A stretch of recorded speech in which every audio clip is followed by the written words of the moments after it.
Welcome back, guys. So now we're going to talk a little bit about right hand technique and Bill Monroe's style, and one of the aspects to his style that made his specific interpretation very unique.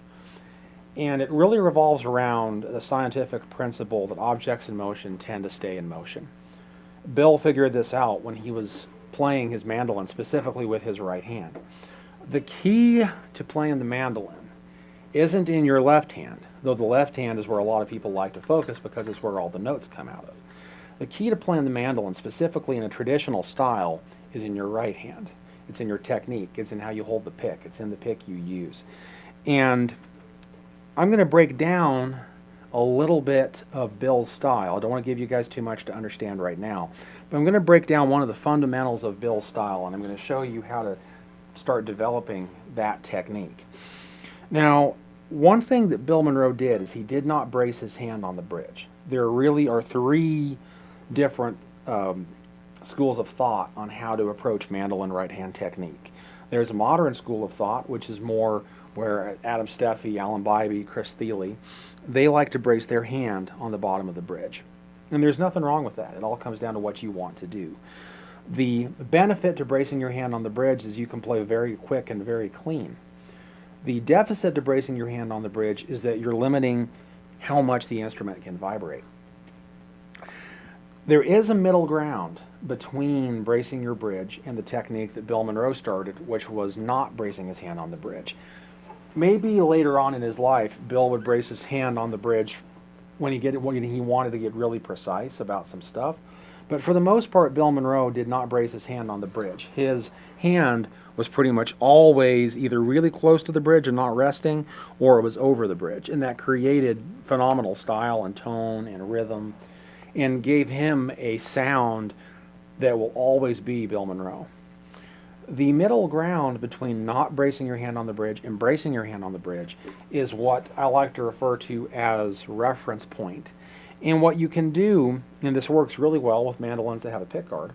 My Odell mandolin does not have a pickguard on it, but my Red Diamond does.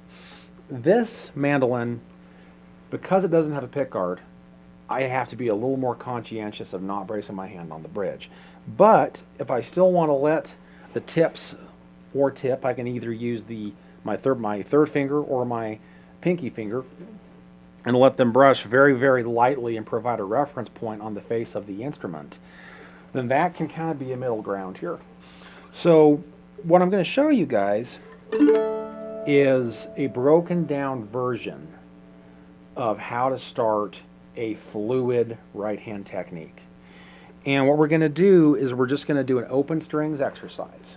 We're going to start on our G, leave 2 beats, so 2, 3, up, 2, 3, down, 2, 3, up, 2, 3. Then we're going to come down to our D string. Down, 2, 3, up, 2, 3, down, 2, 3, and up, 2, 3. A string, down, 2, 3, up, 2, 3, down, 2, 3, and up, 2, 3. Down, 2, 3, up, 2, 3, down, 2, 3, and up, 2, 3. Once we have gone down all the strings, gone from G to D, then we're going to come all the way back up from E to G.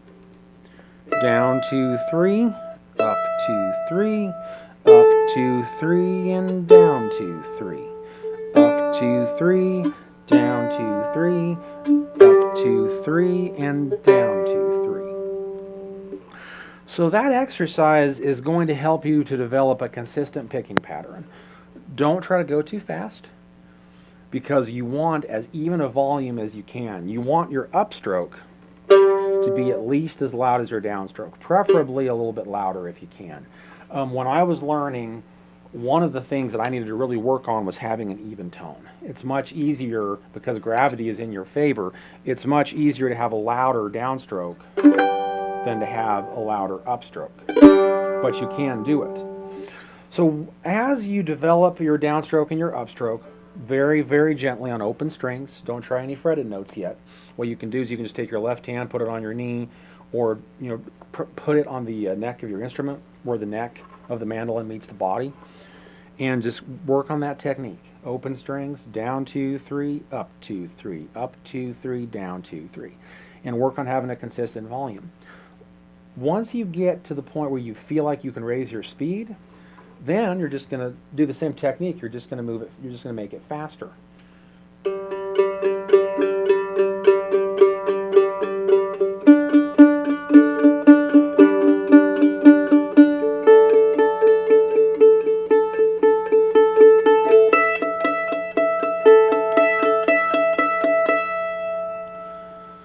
So now we get to the objects in motion tend to stay in motion. Bill Monroe would get his right hand in motion with this motion, this action.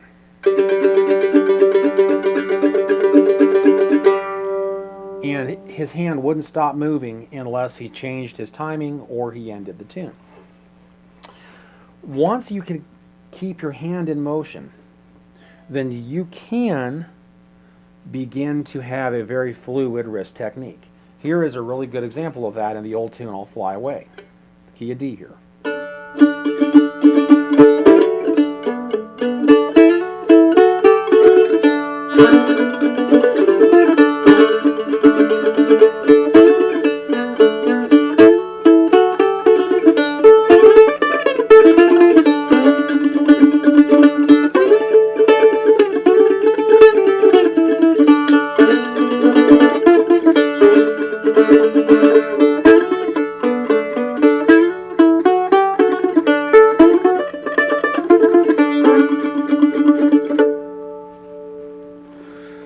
So I'll Fly Away is a really good tune for practicing your fluid technique. The best way to get there is just to work on your scales. Take your G major scales, E major, D major, A major, C major, and try to speed them up a little bit. So in our previous lesson, we covered scales very, very slowly.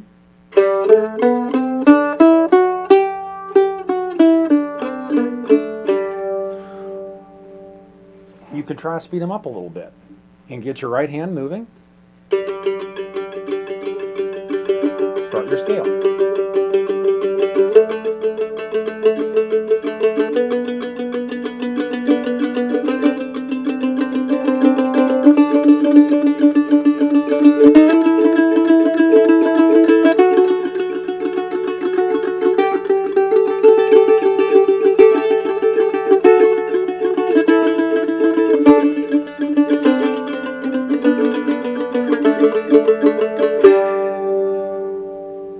It's really important not to try to go too fast, but to work on even tone, up and down, down and up, down and up. And keep your right hand moving. Keep that right hand moving. Once you can get to where you can keep your right hand moving and you only stop to maybe go from tremolo to staccato, as in this, or in the case of I'll Fly Away, I'm going to put a couple different notes in there.